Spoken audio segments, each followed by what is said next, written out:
Hey folks, this is Mike Terrace here at Region 3 at Alaska Department of Fish and Game, and I'm here today to do a short presentation. It's called Creating Readable Slides, and this has to do with your PowerPoint slides, but these principles that I'm about to go over can also be applied to your posters as well. And the reason I'm doing this is because I've been to a lot of meetings, a lot of board game presentations, I've seen a lot of presentations that biologists give, and you guys do a lot of work.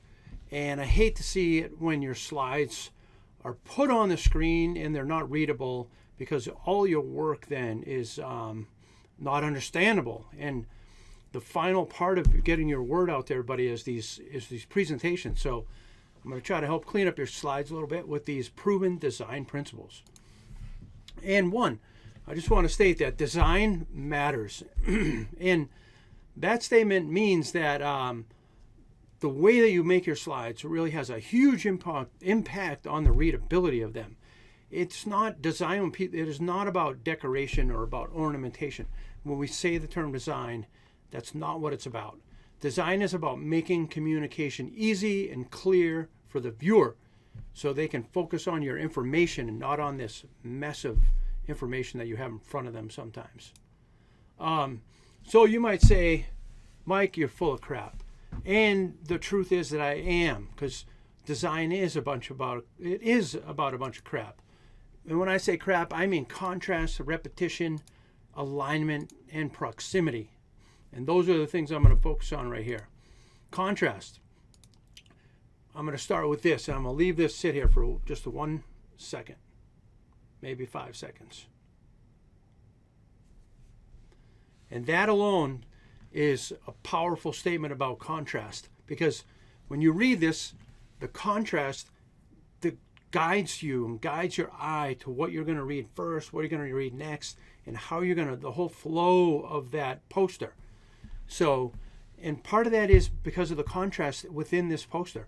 And if you're going to make something different, make it really different. That is the point about contrast. Use headers and subheaders to break down your information into little digestible units. Make them very different, but don't go crazy with them, and don't go like PowerPoint happy. Only use 1 or 2 elements to make them stand out from the things around it.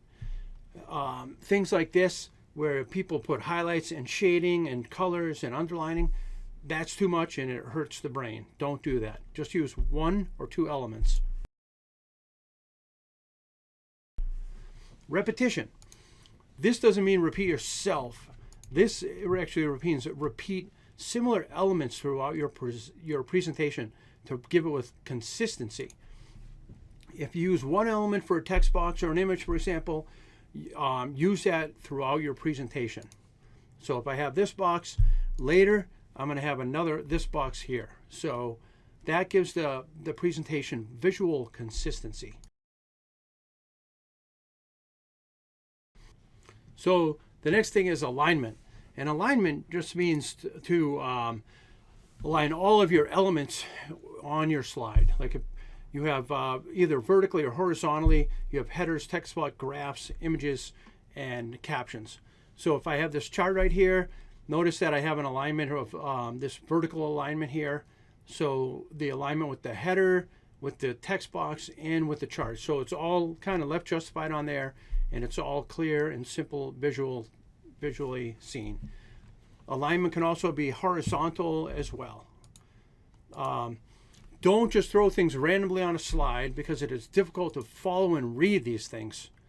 And here's just an example. If I have a PowerPoint slide and I have text boxes here and images here and graphs and charts there and then pictures here, I don't even know where to look on this. Like, I don't know what goes with what. I don't know how they're lined up. I don't know what I'm supposed to look at first and second and third. So alignment is very critical. And I have seen slides like this, just this chaotic. Some people think it looks good when it's chaotic like that, but it doesn't help with communicating. Proximity. This is place related information into distinct groupings. If I have a picture here with a caption underneath it, it should be relative to the chart or the graph that it's next to. So if we're out weighing moose calves or short yearlings, and I utilize a picture to show action out in the field, I want to have that next to the graph in the chart. So I know that is what the information is related to. Nothing should be randomly thrown out onto the slide. And the other thing is you don't want to make your viewer have to work to figure out what goes with what. Otherwise, they'll be trying to figure that out and they won't be listening to you.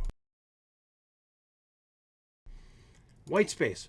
You need white space to accomplish proximity, and this helps keep the related items in distinct, separate, readable groups. So white space is very important. If you find yourself with a slide, and then you want to add things on, like another graph and another caption and another map or a picture, don't do it. Make a new slide out of it. Maintain the white space and the alignment and everything. Don't clutter the slide. Left justify everything. This is a critical thing that a lot of people just don't do it. And this is an example. Center justify is difficult to read for the mind. We're always having to try to find the start of the left column and the left edge of the column, and it is very hard and jagged to follow. And it takes them. It's actually exhausting on the mind if you have to continually do this. So don't do it.